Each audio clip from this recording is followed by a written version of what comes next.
visión muy esquemática, posiblemente traidora de Hegel.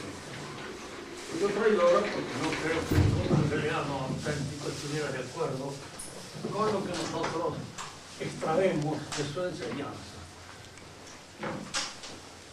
Voy a reiniciar nuevamente nuestra meditación, primero con algunas referencias al kantismo, para ver cómo a partir del kantismo surge el hegelianismo y cómo a partir de Hegel surge el marxismo, que es lo que constituye, a mi criterio, el último grito de lo que podríamos llamar la posmodernidad.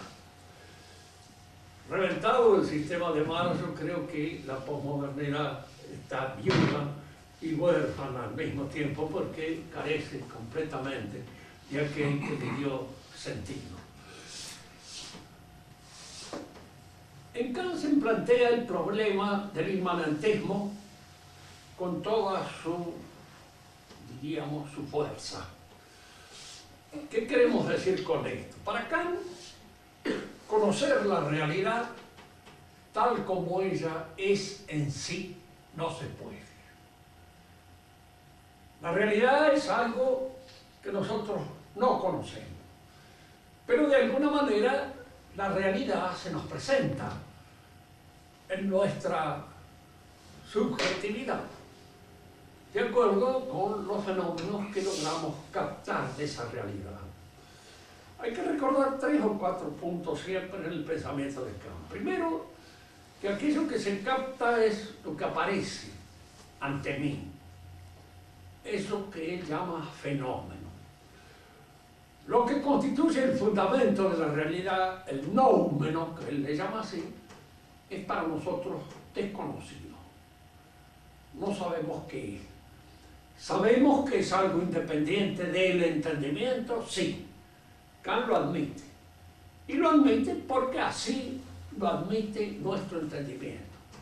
Es decir, para nuestro entendimiento la realidad aparece como algo que no depende del entendimiento en su realidad existencial, que es independiente de nuestro entendimiento, pero que aparece ante nuestro entendimiento tal como nuestro entendimiento la capta. Es decir, que la realidad se configura como realidad al entrar en contacto con nuestra percepción sensible primero y con nuestra inteligencia después. La percepción sensible es estudiada precisamente por lo que podemos captar a través de los sentidos. Y los sentidos captan la realidad en el tiempo y el espacio. Pero el tiempo y el espacio es algo que depende de nuestra sensibilidad. El tiempo y el espacio no son cosas independientes de la sensibilidad, sino son cosas que nuestra sensibilidad pone a priori en el acto de percibir.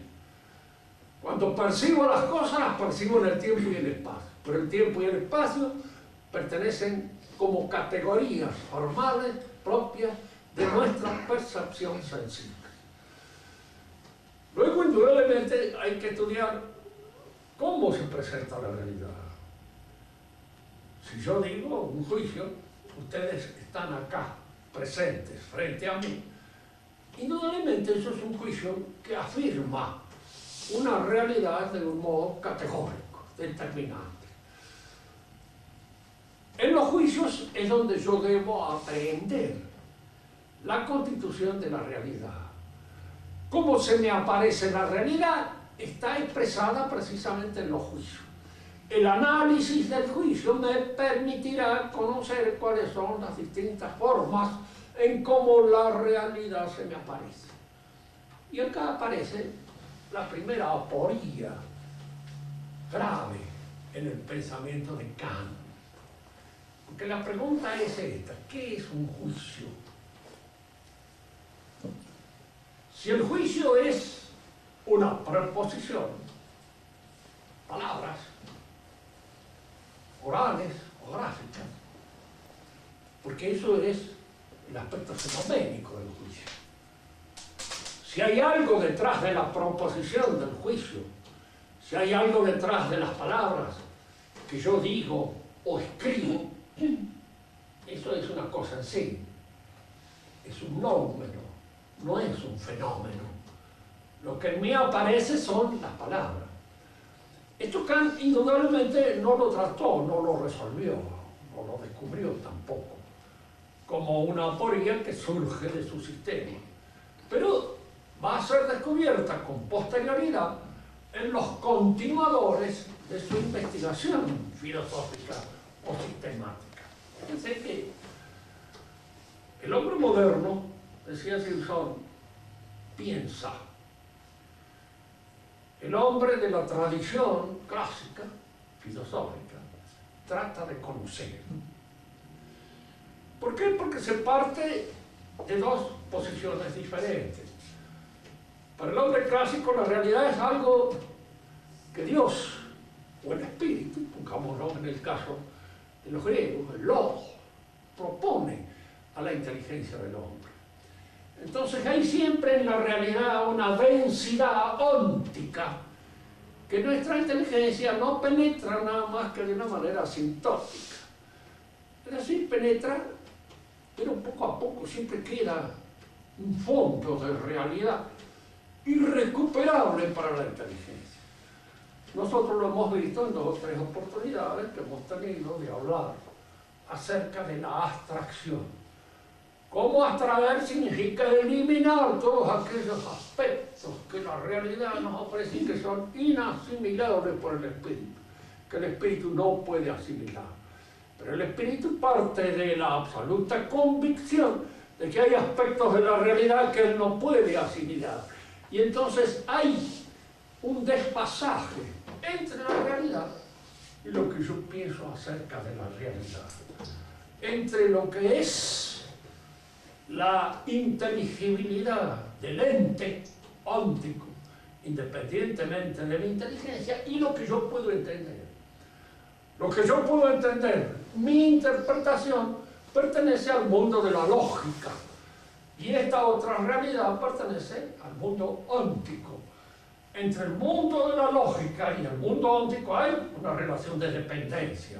Lo lógico depende de lo óntico en su estructura, en su posibilidad de conocer, en cuanto también a la intencionalidad, siempre real, de lo lógico, pero no es igual lo óntico a lo lógico. Hay siempre un desfasaje, hay siempre una irrecuperación de lo óntico por lo lógico. Para decirlo en términos que todos entendamos. Si lo lógico o mi interpretación de la realidad fuera exactamente la realidad estaría en mi entendimiento, como está en el entendimiento de Dios, pero no está así en mi entendimiento. El pensamiento clásico entonces puede conocer o penetrar en la estructura inteligible de las cosas que dependen en su esencia de la inteligencia divina que las sostiene, en su esencia concreta. Pueden penetrar hasta su esencia abstracta mediante un procedimiento de abstracción que consiste en ir eliminando todo aquello que es inasimilable por nuestro espíritu, para penetrar en lo que es asimilable. El mundo moderno piensa, es decir, empieza por confundir lo real con lo lógico. La confusión al principio no es muy clara. Y podríamos decir que no hay casi una confusión, pero sí hay una tendencia a que lo lógico sea una traducción acabada y completa de lo real. Es decir, que el ente real y el ente lógico no se distingan fundamentalmente. Esto en Kant aparece más o menos claramente. Nosotros podríamos apelar a los esquemas. Yo le digo, los esquemas son enemigos del pensamiento, fundamentalmente. Pero no hay más remedio que apelar a ellos por razones didácticas, porque de otro modo uno no logra penetrar. Algo más o menos será. Y cuando el esquema es conceptual más o menos, se salva de la absoluta tontería, pero cuando es gráfico, como el que vamos a hacer nosotros acá, ya es tonto, fundamentalmente porque no es eso lo que en realidad se quiere decir. Si nosotros pensamos en el pensamiento de Kant, diríamos que se resuelve todo en la inmanencia. Y fuera de la inmanencia hay una X, algo que no es conocido, pero que se presenta en nosotros. Indudablemente acá hay algo que nos satisface el espíritu sistemático. ¿Qué es eso desconocido, de lo cual no sabemos nada más que cómo se nos presenta en la interioridad y que pone en movimiento todo nuestro conocimiento? La mayor parte de los neoescolásticos que han tratado de conciliar el pensamiento realista tradicional con el pensamiento idealista moderno han creído que, aceptando esto como una realidad exterior a nuestro conocimiento, Kant abría una puertita que permitiría una salida hacia lo real. Gilson lo dijo muy gráficamente: sí existe esa puertita, pero es pintada. Dice, no abre sobre la realidad. ¿Por qué? Porque todo se resuelve en esto. Efectivamente, si yo le pregunto a Kant, ¿hay algo independiente de mi entendimiento que pone en movimiento mi entendimiento? Kant respondería, sí señor, así lo dice mi entendimiento. Y sáquenlo usted de ahí. Porque es allí donde todo se resuelve. En el entendimiento, en la interioridad del entendimiento. Pero esto queda como una cosa extraña. ¿Por qué? Porque ¿qué es eso que no sé qué es, que pone en movimiento eso que sé que es? Hay aquí algo, primo. Segundo, si los juicios que yo emito, de esos juicios solo puedo conocer los fenoménicos, lo único que conozco es el lenguaje. Entonces, ¿la filosofía qué es? Un lenguaje. ¿De dónde sale esta noción de que la filosofía es un lenguaje? ¿En qué ciencia está inspirada? En la matemática. ¿Por qué? Porque la matemática efectivamente es un lenguaje. Y sin el lenguaje matemático no se puede pensar matemáticamente. Si yo traslado esta manera de pensar al orden del pensar metafísico y filosófico, resulta que la metafísica y toda la filosofía, y en general todas las ciencias, son lenguaje. Y la filosofía desde ese momento tendrá como objeto el conocimiento del lenguaje. Habermas, Wittgenstein, Foucault y otros. Algunos maricones y otros no. Pero que algunos sí, digo porque los hay. Y es un pensamiento a veces que tiene todas las características de la inversión conceptual, de trasladado al orden, diríamos así, de las apariencias conceptuales. Kant queda acá y quedan estas dificultades que Hegel va a tratar de solucionar. ¿Cuál es la solución que Hegel presenta? Es parte de Kant. Y por supuesto la filosofía para él es Kant. Como posteriormente para todo el pensamiento moderno la filosofía es Hegel. Y Marx, que será el que mejor destaca el pensamiento de Hegel, y el que a mi criterio me ha permitido comprender algo de lo que Hegel dice, es Marx, porque él es más claro que Hegel, en este sentido que ya vamos a ver. Para Marx la filosofía termina con Hegel, y ahí acaba la filosofía, sobre todo la filosofía del profesor.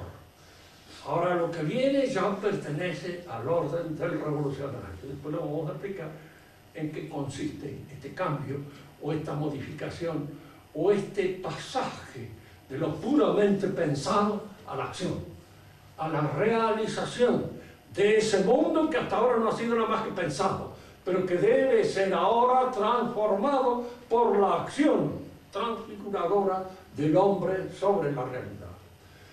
Hegel trata de solucionar estos problemas admitiendo que el hombre se encuentra frente, vamos a emplear el lenguaje más bien marxista que el de Hegel, que es muy difícil de traducir a veces en el idioma castellano, sin caer en barbarismos que hacen casi imposible el manejo de los conceptos. Hegel va a hablar de afirmación, negación, negación de la negación, cosas que en alemán parece que tienen sentido, pero en castellano empiezan a resultar un poco absurdos, y resultan demasiado, diríamos, complicadas. Marx puso las palabras tesis, antitesis y síntesis. El hombre es la tesis, es decir, es lo que se afirma. La realidad que aparece configurando una afirmación frente a aquello que lo niega, que es la antítesis o el mundo. El hombre se encuentra frente al mundo. Fíjense que el pensamiento de Hegel pretende en este sentido ser un pensamiento profundamente realista. Partamos de este hecho. Por primera vez en el universo se encuentra un hombre, junto con otros, que el hombre no es solitario, frente a la realidad del mundo. A todo aquello que se le aparece, en primer lugar, como una oposición. ¿Por qué una oposición? Porque es lo otro que el hombre. Es lo que él no es. Pero al mismo tiempo, si ustedes lo piensan bien y siguiendo el pensamiento de él, verán que aquello que yo no soy es lo que me permite a mí conocer lo que yo soy. Porque yo soy, en alguna medida, por oposición a aquello que yo no soy. El mundo se me presenta como lo otro que yo. Y yo, en alguna medida, logro el conocimiento de mi propia realidad en esta relación contradictoria con el mundo. Estas son lo que podríamos llamar las dos primeras figuras de la dialéctica hegeliana. El hombre está frente al mundo y trata de dominarlo. Es decir, trata en alguna medida de obrar sobre el mundo con su inteligencia, configurándolo y haciéndolo, convirtiéndolo un poco en su casa. Hegel dirá esta palabra, être chez soi, estar en su casa, es transfigurar el universo. Y lo dice en francés. Gracias para mí, porque el francés lo entiendo y al alemán no lo entiendo. Pero en alguna medida es lo que él quería decir, es que el hombre obra sobre la realidad. Primero con el conocimiento. Entonces, en este obrar sobre la realidad por el conocimiento, emerge lo que llamamos el concepto, el vigris, la interpretación que el hombre hace de los demás. ¿Se entiende esto? Yo interpreto la realidad. ¿Cómo la interpreto? ¿De qué modo la interpreto? La interpreto a través de la ciencia, del conocimiento que de la realidad extraigo, o veo. Entonces, fíjense en todo esto que va surgiendo, porque la realidad es lo otro que yo. El hombre es espíritu subjetivo.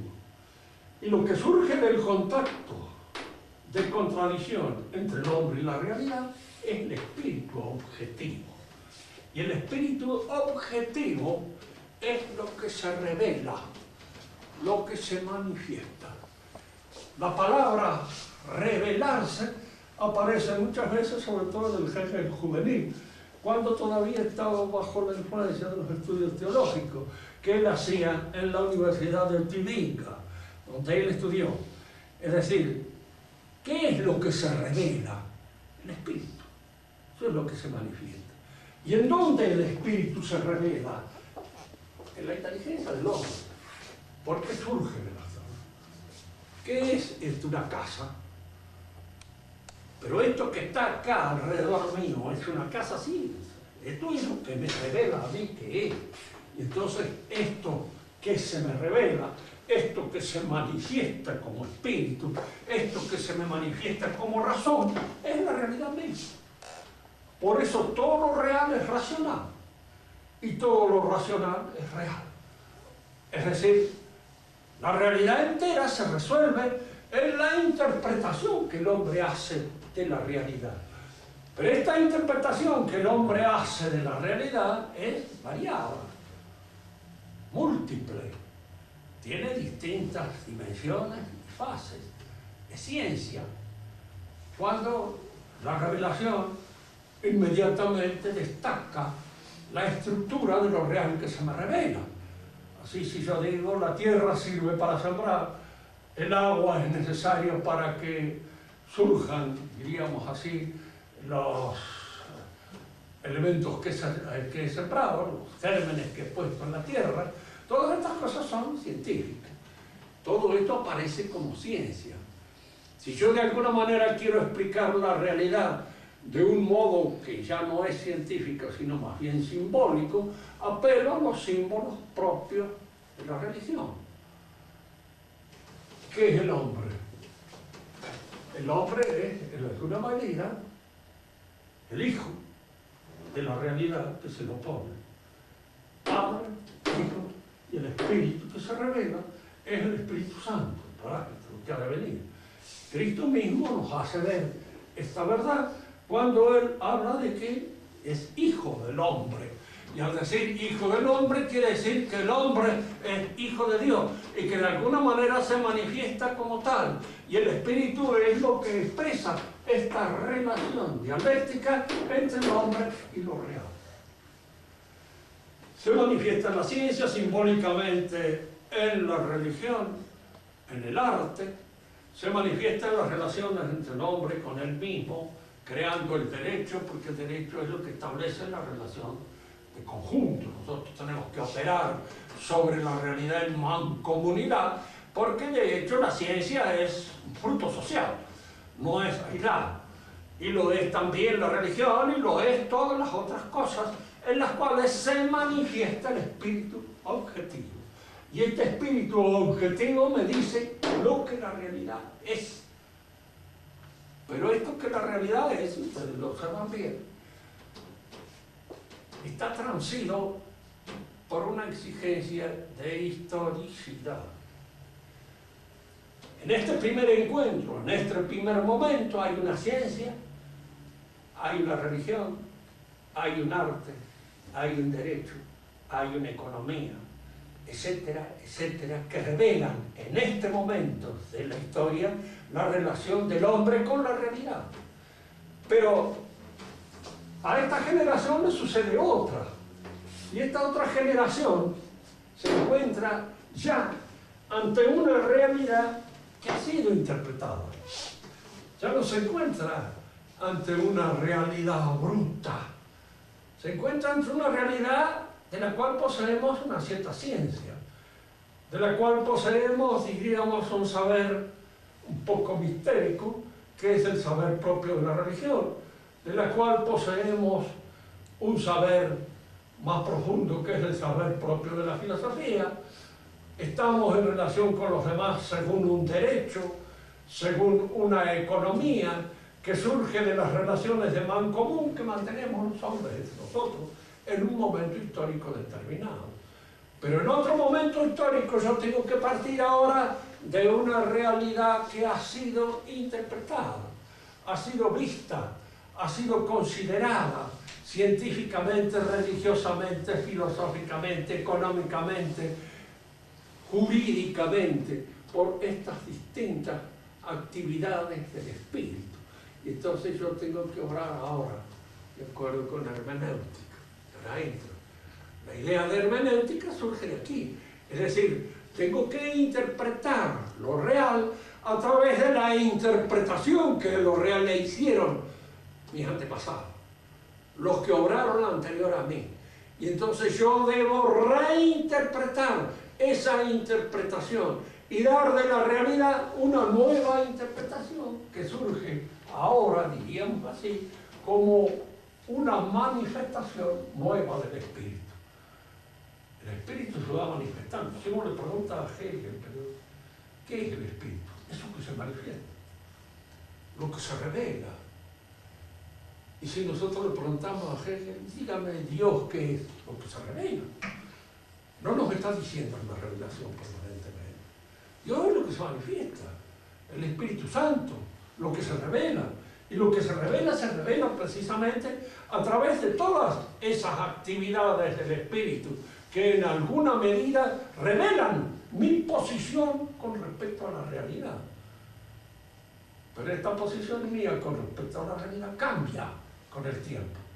Y entonces con el tiempo la revelación se va haciendo cada vez más clara, más fundamental, hasta alcanzar, diríamos, la claridad completa en el sistema de Hegel. Con el sistema de Hegel se cierra este proceso, porque en el sistema de Hegel es así, que uno puede pensar un poco con cierta malicia, pero Hegel creía realmente que él no era un individuo así de esos que insoportablemente se consideran el centro del universo. Él creía que de hecho no había más remedio que ser él el intérprete de esta situación especial por la que atravesaba el espíritu, porque, por una serie de razones. En primer lugar, porque era un occidental, y el espíritu marcha de oriente a occidente. Se demuestra a través de todo el proceso de historia. Y en occidente mismo marcha desde la latinidad, con su conciencia desgraciada, que es la conciencia nuestra, de los católicos. ¿Por qué, diríamos nosotros, nuestra conciencia es desgraciada? Porque nosotros consideramos a Dios como existiendo independientemente de nosotros, considerándonos desde afuera, manejándonos desde afuera, y en alguna medida estando nosotros desdichadamente tendidos, lanzados, largados en las manos de ese Dios que nos manipula y que nos sostiene. Ese Dios que nos manipula y que nos sostiene aparece cobrando la idea ya de que se manifiesta en el espíritu del creyente gracias al movimiento de la Reforma Protestante. Porque en la Reforma Protestante el hombre toma conciencia de que él es el intérprete de la palabra divina, de que él es el que debe dar la interpretación cabal. Hasta que llegue el momento en que esta revelación personal que se da, diríamos así, en la conciencia del protestante, que ya no es conciencia desdichada, adquiere en la conciencia del protestante, en este caso Hegel, la plenitud de su absoluta, diríamos, manifestación en este espíritu absoluto, en esta modalidad. Él es simplemente un hombre que se encuentra paradójicamente en un momento determinado de la historia y en una situación histórica determinada también, que le corresponde ser la expresión del espíritu. No puede ser la otra, tiene que ser él.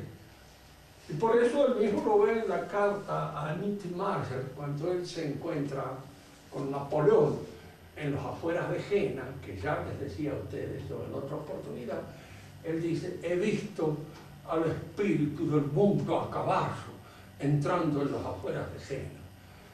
No añade, porque allá estaba el otro, el espíritu, el que conocía, que era él. Napoleón era el que obraba, Napoleón era el que actuaba, y él era el que conocía. Por el momento, estas dos cosas, el que actúa y el que conoce, están separados. Marx va a tratar de juntarlos. ¿De qué manera? Porque Marx es en filosofía hegeliana. No ha inventado absolutamente nada. En materia de filosofía, él depende fundamentalmente de Hegel. Y si hay alguna filosofía en Marx, puede ser un poco los elementos lógicos que él utiliza para dar alguna coherencia a su sistema. Él dice una cosa que es la que nos va a servir a nosotros de base para tratar de entender el desarrollo de su pensamiento. En la tesis 11 de su ideología alemana, él dice: hasta ahora el mundo ha sido pensado. Hegel lo ha pensado. Ahora hay que transformarlo, de hecho. Porque el hombre, si bien es cierto que actúa sobre el universo, tesis son sobre el universo, lo transforma. Esta transformación y esta actuación más que intelectual, es material. Son las manos del hombre las que ordenan la realidad, las que la transfiguran y las que la convierten en la casa del hombre. El hombre no puede vivir, y esto le viene bien a Comadrán, no puede vivir en una casa puramente pensada, tiene que vivir en una casa hecha. En una casa pensada, pues no hay ninguna posibilidad de instalarse. No hay nada más que la posibilidad de pensar y de soñar dónde voy a poner las cosas, pero no la posibilidad de instalarse. Entonces, lo que él hace es, lo que él dice muy bien, ponerle pie al sistema de Hegel, asentarlo sobre la realidad y hacer como lo que distingue al hombre de todos los demás animales es su capacidad de obrar, de transformar la realidad. Es su aptitud para ser un trabajador. El hombre es fundamentalmente un ser económico. Y entonces es en esta transformación que él va a realizar sobre lo real, donde él va a dar la medida de sí mismo. El hombre efectivamente obra sobre la realidad. Esto es cierto. Esta contradicción dialéctica se da entre el hombre y la realidad. Pero ahora lo que hay que acentuar es el valor, no tanto del pensamiento, que me permite obtener un sistema puramente lógico, aunque sea muy coherente, de la relación del hombre con el universo, sino hay que acentuar el aspecto manual, su acción efectiva, real, transformadora sobre la realidad, y que al mismo tiempo que transforma la realidad, transforma al hombre. Si uno me dirá cómo eso se produce, ¿no? Ya van a ver que está bien pensado en este sentido. Supongamos, por ejemplo, que el hombre sea un pastor que vive criando ganado, una realidad.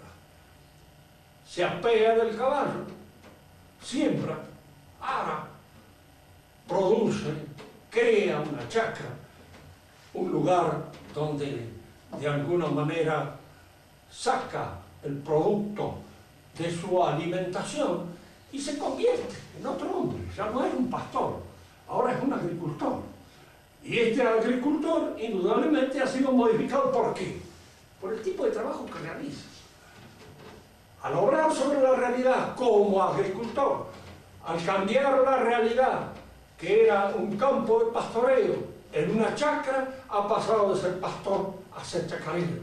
Y al convertirse, diríamos, en chacarero, ha transformado no solamente lo real, sino que se ha transformado a sí mismo. Se ha transformado él.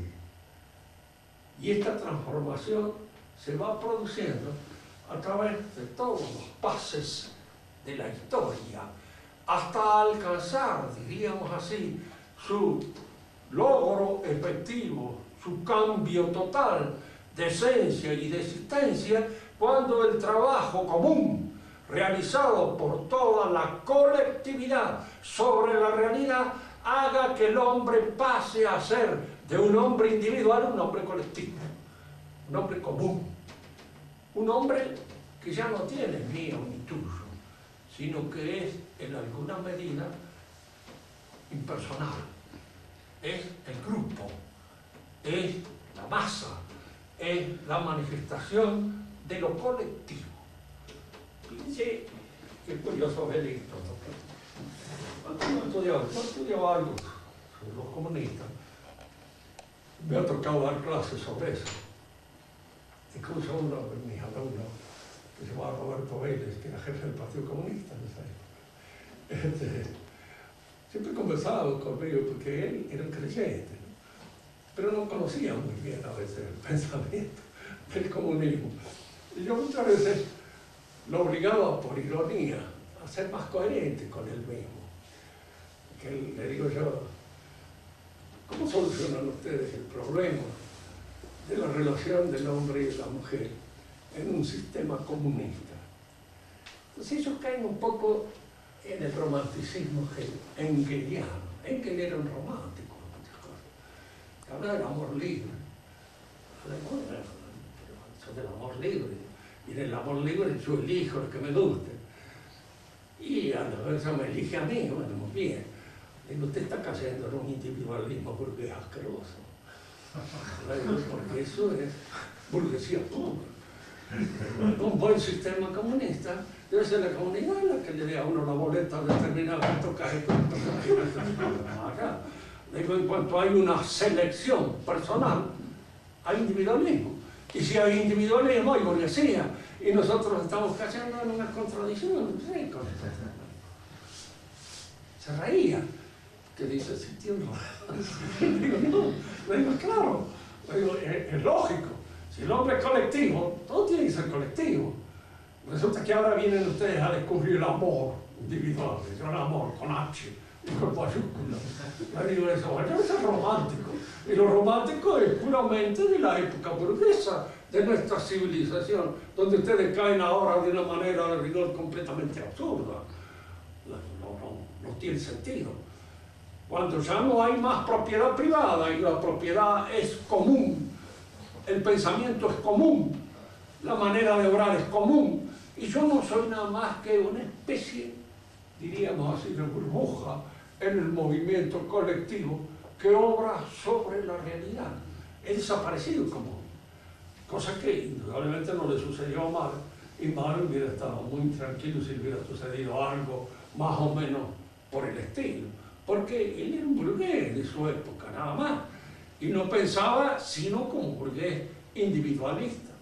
De manera que esta forma de pensar así, colectiva, es una forma que nosotros no hemos visto jamás realizada.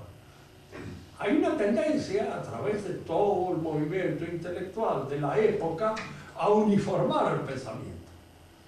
Nosotros nos encontramos siempre ante esta posibilidad de que se nos imponga el pensamiento imbécil.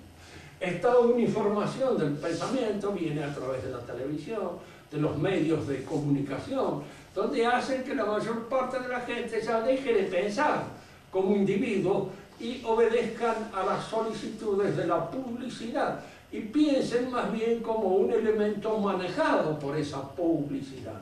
Pero esto todavía no se ha logrado con esa perfección con que sueña el comunismo, en donde él efectivamente ve la transformación del individuo en un ser colectivo. Eso todavía no se ha logrado. Y cuando se logre se va a terminar la publicidad también, pues no va a haber necesidad de todo esto. Y no va a haber necesidad, diríamos así, de estar manteniendo constantemente o batiendo la clava con el objeto de que todos nosotros pensemos de conformidad con ciertos eslogans que se nos imponen desde arriba. Pero esta es la forma del pensamiento que viene en esa época y que se impone como Hegel. Ahora, la parte de la hermenéutica es lo que ha entrado incluso a veces en la Iglesia, con todas estas complicaciones que supone el modernismo. Yo siempre decía a ustedes, hay una cosa en el modernismo que es tranquilizadora. Lo entienden muy poco. Y lo entienden nada más que los intelectuales, a la gente no le llega. Le llegan ciertas cosas así más transitables, más fáciles. Le llega un cierto escepticismo, le llega una cierta, diríamos, irresponsabilidad frente al, pero el modernismo como tal no, porque es propio de los intelectuales. Y a los que no son intelectuales es muy difícil hacerles entender bien todas estas cosas y estos tiros de rebote con que el modernista trabaja y usa. De manera que es muy difícil a veces seguirlos a ellos en esta hermenéutica propia con que tratan de resolver el problema de la historicidad de los dogmas, por ejemplo. ¿Cómo se puede interpretar la resurrección de Cristo ahora, en esta época? En primer lugar, se parte del pensamiento de que los contemporáneos de Cristo eran imbéciles.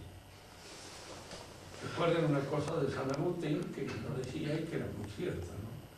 Porque dijeron a San Agustín, dice, es imposible creer que un hombre que haya muerto resucite. San Agustín, así es. Resulta imposible. Y más imposible también creer que alguien nos haya hecho creer que ese hombre ha resucitado. Y sin embargo hay un montón de gente que nos ha hecho creer que ha resucitado. De manera que nosotros nos encontramos en un montón de imposibles. Pero fíjense ustedes que estos conocimientos los tenía el hombre de la época. Se leen a veces en los evangelios apócrifos ciertas cosas con respecto a la virginidad de María, que dan a entender de que todas las comadres de aquel tiempo sabían muy bien estas cosas. Ninguna virgen puede tener un hijo y ser virgen al mismo tiempo, es absurdo. Tal cosa no se da de ninguna manera. Entonces vienen cosas como esto que alteran la realidad. Pero nosotros creemos que en aquella época se podía creer, que ahora no se puede creer. En razón precisamente, no, en aquella época tampoco se podía creer.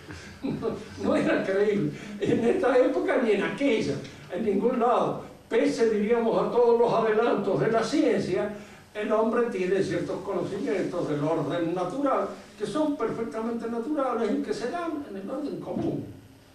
Más siempre es, diríamos, perfectamente válido aquel pensamiento de que cuanto más infantil es el hombre, más positivista es en su fe. Recuerden que, no sé, alguno de ustedes debe haber sido en su oportunidad cuando le preguntaron, después de consagrada la hostia, ¿quién se encuentra en el altar? Entonces nos dijo el padre Bobby y el Chiche Curry. El padre Bobby y el Chiche Curry. Pero los dos que estaban en el altar, efectivamente, no había. Y esta visión es muy del niño. Uno piensa a veces que los niños son los que creen más fácilmente en cosas extraordinarias o raras. No. Creen precisamente en aquello que tiene un sentido más completo, más inmediato. En eso es en lo que creen. Bien. Con más, yo creo que se termina, porque posteriormente todos los demás que vienen ya empiezan a actuar sobre ciertos aspectos. Es como si diríamos, después que han pasado los buitres, aparecen los chimangos. Pero los chimangos no se reparten nada más que las partes más infelices de los amentos. Ya no queda casi nada, y eso que no queda casi nada se convierte algunas veces en objeto de ciertas consideraciones un tanto sutiles de toda esta filosofía moderna que no tiene valor. Tiene valor en Hegel, y Marx es el que la comprende, y el que la acaba, y el que de alguna manera llega a una solución por desfondamiento del sistema.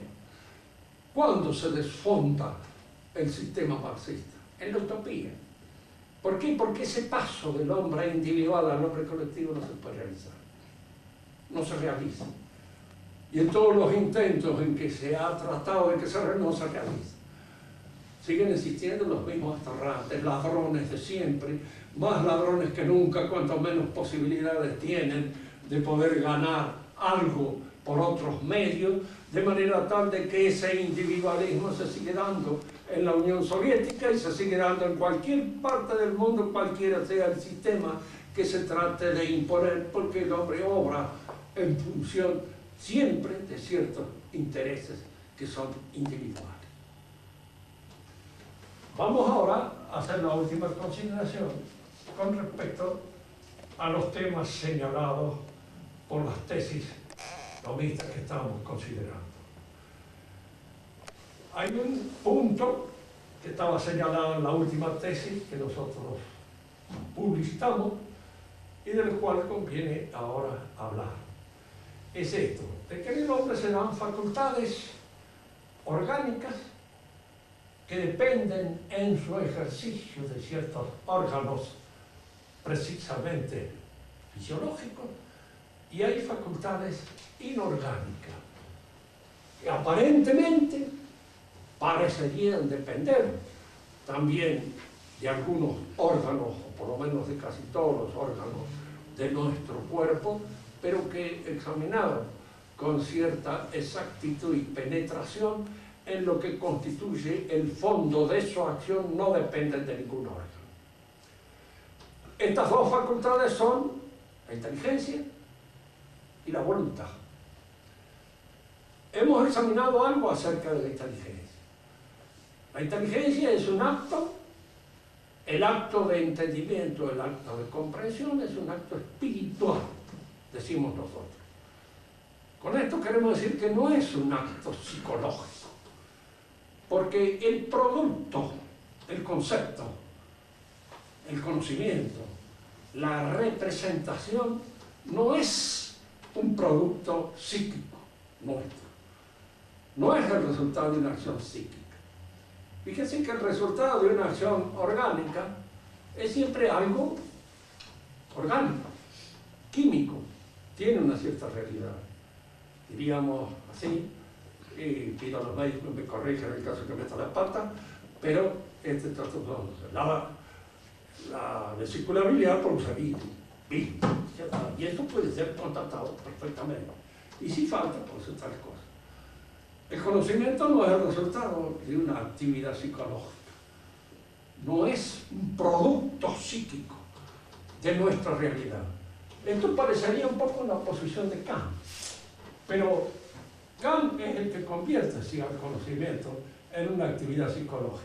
Y los psicólogos actuales se prenden un poco de estas nociones kantianas para meter confusión en el problema. No tal vez con el propósito de meter confusión, verdaderamente, pero lo hacen y confunden. Siempre se dijo en el pensamiento clásico que es un acto espiritual, porque el resultado, el producto, el concepto, la representación nace de esta relación del hombre con lo real, de esta penetración del espíritu humano en la estructura inteligible de la realidad que depende en su constitución inteligible de la inteligencia divina. Y entonces es un acto, diríamos así, de cooperación entre el entendimiento humano y el entendimiento divino, que produce ese fruto que es el concepto, lo concebido, aquello que está significando y representando por la realidad, sin ser del todo la realidad, pero sí siendo un reflejo de ella. Esta acción el hombre la realiza, diríamos, de una manera inorgánica, porque no es un producto orgánico. Repito, un producto orgánico es la bilis, un producto orgánico es la saliva, un producto orgánico es el sonido que produce nuestra lengua, la voz, etc. Pero los conceptos, esos ya no son un producto orgánico. Esos nacen de una correlación entre el espíritu del hombre y el espíritu de Dios que sostiene la inteligibilidad del universo. Y la segunda facultad inorgánica es la voluntad. ¿De dónde sacamos fuerza nosotros para imponernos una tarea cuando, dicho en buen español, no tenemos ganas de hacerlo? Fíjese, la palabra ganas en español está implicando siempre la adhesión del cuerpo, de toda la corporalidad. Tengo ganas de comer, tengo ganas de salir a pasear, tengo ganas de correr, tengo ganas de hacer algo. A veces también eso sucede. Ya lo decía el andaluz, dice, hay años que uno no tiene ganas de hacer nada, pero hay años que uno no tiene ganas de hacer nada, pero hay otros años en que sí, en que tiene ganas. Y la palabra ganas, de alguna manera, está en relación con esto, pero cuando yo no tengo ganas y me impongo contra las ganas, ¿de dónde saco la fuerza que se opone a las ganas? ¿De dónde saco la fuerza que se opone a la lentitud de los miembros, que se opone al peso del sueño, que se opone de alguna manera a las flaquezas del hambre o a todas las flaquezas del apetito? ¿De dónde la saco esa fuerza? ¿Qué clase de fuerza es esa? ¿De qué organismo surge? ¿De qué órgano nuestro aparece ese impulso? Es indudable que si nosotros examinamos bien, toda nuestra corporalidad a veces está comprometida en esto. Pero yo tengo que extraer a veces fuerza de una corporalidad desfalleciente gracias a una fuerza que poseo y que no depende de la corporalidad, porque la corporalidad es lo que supone y lo que de alguna manera realiza algo así como un peso contrario a la acción de esa fuerza. Eso hablamos de actividades inorgánicas, de fuerzas del espíritu. Si Dios es una inteligencia y es una voluntad, y al mismo tiempo que es una inteligencia y es una voluntad, hay entre la inteligencia y la voluntad una relación fundamental de naturaleza. La inteligencia es primordial. La voluntad sigue aquello o aquel bien que la inteligencia le señala como bueno. Es bueno que no coma tanto, es bueno que duerma menos, es bueno, es decir, fíjense una serie de cosas que están en lucha contra las tendencias más desfallecientes de mi corporalidad. Pero el bien está señalado por la inteligencia. Y la voluntad quiere el bien que la inteligencia le señala. Esto que en nosotros, examinándolo bien, aparece, diríamos, como una constatación natural del dinamismo del espíritu, también se da en Dios. Dios es omnipotente, pero es inteligentemente omnipotente, no imbécilmente omnipotente. Digo esto porque una de las cosas, por ahí a usted le dicen, Dios podría crear un círculo cuadrado. El cuadrado de usted, no seas tú. El círculo cuadrado es una contradicción intelectual. Sí, será, Dios es inteligencia. De manera que no hace cosas de imbécil. Y no crea cosas absurdas. Nada, lo que crea es inteligencia, porque su omnipotencia es una omnipotencia inteligente. Y entonces la voluntad está al servicio de esa omnipotencia clarificadora e inteligente. En el hombre a veces la relación, digo, no es que se invierta nunca, pero a veces la voluntad puede ejercer sobre la inteligencia un cierto efecto que permite el ejercicio de la inteligencia. Puedo estar movido a realizar ciertas cosas, diríamos, pero si no percibo el bien que eso de alguna manera significa, es muy difícil que lo quiera. Porque quiero siempre aquello que se me aparece como bueno. Y aquello que se me aparece como bueno, lo bueno, se aparece en el entendimiento. Digo esto porque muchas veces, no sé, un hombre puede querer a una persona.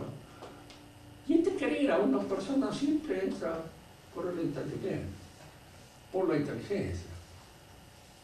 Aun cuando, diríamos, los elementos pasionales tienen allí cosas. Pero si la inteligencia no obra, el amor es ciego.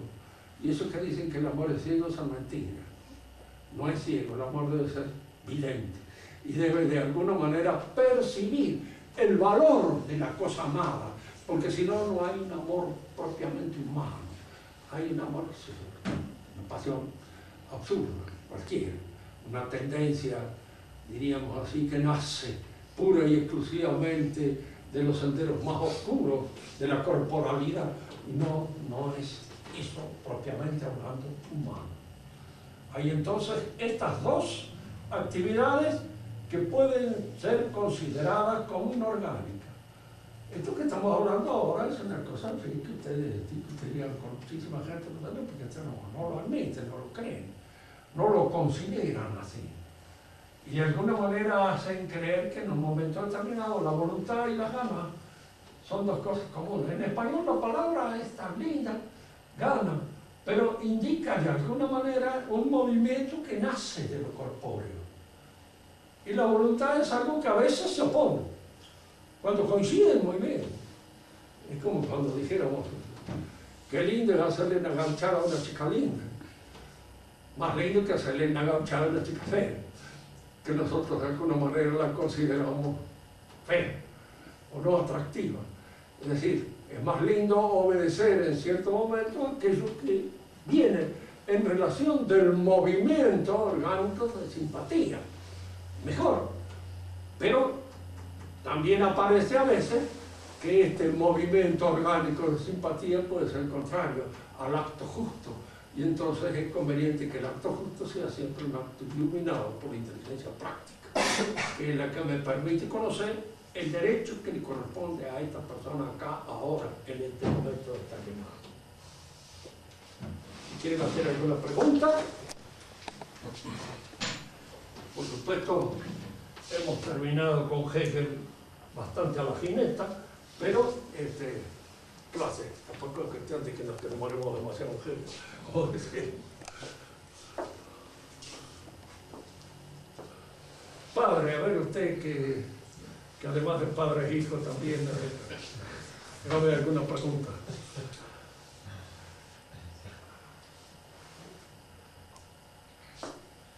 Santo Tomás, una pregunta. Santo Tomás usa la palabra ontología en su tesis, usa el término ontológico. Ontología. La palabra viene a ser una interpretación del ente. Logo, lógica, logo, interpretación. Ontos, ente. Entonces, lo ontológico es el conocimiento que tengo yo del ente. Conocimiento que tengo yo del ente. Lo óntico es lo propio del ente. Y lo ontológico es lo propio del conocimiento que tengo del ente. Ya. Santo Tomás usa la palabra ontología, la usa él. ¿Quién? Santo Tomás. Sí, sí, sí. Sí, ¿no?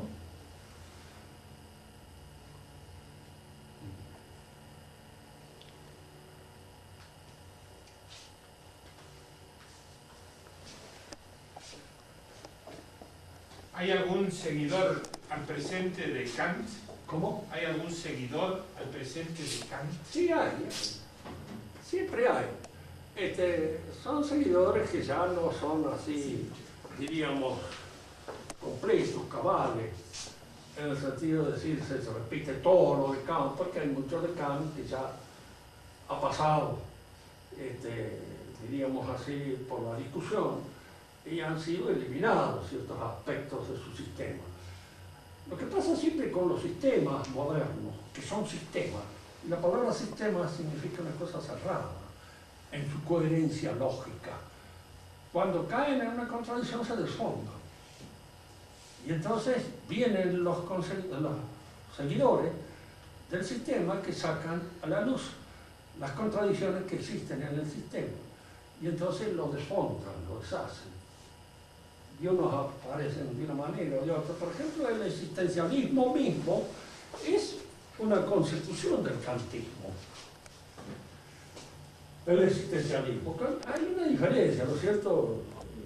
Hay métodos, digamos así, es como si dijéramos, hay una manera de conocer que es típicamente conceptual, ontológica, y puede ser interpretada de la manera kantiana. Por ejemplo, todos nosotros sabemos que cada uno de nosotros es único, ¿verdad? Somos únicos. Muy bien, eso lo sabemos de una manera conceptual. ¿En qué consiste mi unicidad? ¿Qué es eso único que soy yo? ¿Cómo efectivamente se realiza? Yo sé, por el concepto así, en general, y al estudiar la antropología, que cada hombre es un ser único y que tiene probablemente una vocación única de él. Si Dios nos ha hecho, ¿qué ha querido decir con cada uno de nosotros? Sabemos conceptualmente que algo debe haber querido decir. Para algo nos ha hecho eso que somos. Pero ¿qué es lo que ha querido decir? Lo sé yo de una manera existencial. Acá aparece lo comprendo totalmente. Indudablemente el existencialismo, que nace con Kierkegaard, que es un pensador religioso, fundamentalmente, protestante. El padre Castellani tiene un trabajo muy lindo sobre Kierkegaard, que yo se lo recomiendo leerlo porque está muy bien hecho y muy claro como escribe Castellani. No hay cosas raras. El existencialismo trata de ser precisamente una hermenéutica de ese conocimiento existencial, que uno no puede nunca. Yo creo que nosotros no podemos llegar a saber qué es lo que Dios quiso decir con nosotros, por lo menos en estatus itinerante, mientras estamos acá, en este mundo. En el otro, tal vez, alguna vez lo descubrimos. Pero momentáneamente, yo a pesar de que ya llevo 82 años frecuentándome con cierta simpatía y asiduidad, a pesar de eso no he logrado saber muy bien qué es lo que Dios ha querido decir conmigo. Por momentos determinados llego a ciertas conclusiones. Por otro, por ahí, no, bueno, tal vez esto esté un poco en la línea de lo que Dios quiere, pero esto otro que hago no. Y hay cosas que indudablemente son contrarias, probablemente, a la voluntad que Dios ha puesto. Pero ¿cómo descubrimos eso? Podemos nosotros, mediante una hermenéutica especial, penetrar en la hondura de nuestra existencia. A fin de cuentas, esto es lo que se realiza en la vida religiosa. De alguna manera, cuando uno examina su conciencia, cuando uno se estudia, cuando uno, diríamos así, depura un poco sus pensamientos y todo. Siempre se ha hecho. Y de manera que el existencialismo tenía que surgir precisamente de una conciencia religiosa, como la de Kierkegaard. Pero con el existencialismo llegamos nosotros a estas cosas, porque acá viene cuando viene la hermenéutica existencial. Bultmann nos dirá a nosotros, que es uno de los nuevos intérpretes de la teología protestante moderna, de que desde un punto de vista puramente científico e histórico, Cristo no ha resucitado. Pero para el creyente sí ha resucitado. ¿Por qué? Porque para el creyente existencialmente acepta la resurrección de Cristo. Entonces, aunque históricamente esto sea una cosa demostrada de que no hay, para el creyente sí es. Ahora, indudablemente, si usted lo convence a un creyente de que la resurrección de Cristo es tal y existe porque él cree que existe, terminó la fe, que el momento determinado en que cree que Cristo ha resucitado porque él cree que ha resucitado. Es absurdo. A veces ven ciertos como elementos o tendencias como buenas, positivas en esta cuestión un poco así, de, digamos, más nueva, de hermenéutica existencialista, o como ciertas reacciones que serían positivas, que podrían... Yo creo que sí, que